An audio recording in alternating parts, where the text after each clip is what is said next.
Setelah sempat menjadi ikon di objek wisata Bukit Sulam, kini kondisi inklinator atau kereta miring di kawasan objek wisata Taman Bukit Sulam di Kelurahan Ulak Surung, Kecamatan Lubuk Linggau Utara, 2, Kota Lubuk Linggau memprihatinkan. Terlihat kondisi inklinator yang menjadi bagian event balapan sepeda bergengsi kala itu, kondisinya kini sudah tak terawat dan rusak, sehingga tidak bisa lagi berfungsikan sejak 2 tahun terakhir. Bahkan setelah diresmikan, fasilitas yang menelan biaya tak sedikit ini belum pernah dibuka untuk masyarakat umum.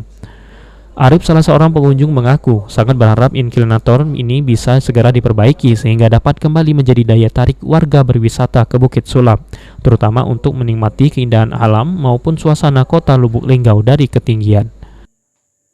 Ada apa? Kendala katanya waktu itu. Ada pohon tumbang. Nah, jadi macet sampai sekarang. Pernah Mas naik sana? Belum. Belum pernah. Belum.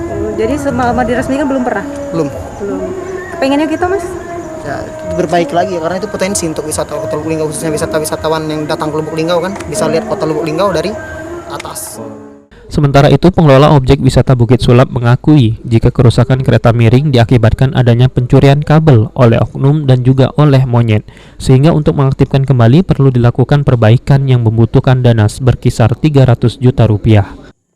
Itu kemarin pencurian kabel waktu pandemi di bulan 6 dan bulan 9, 2 kali pencurian.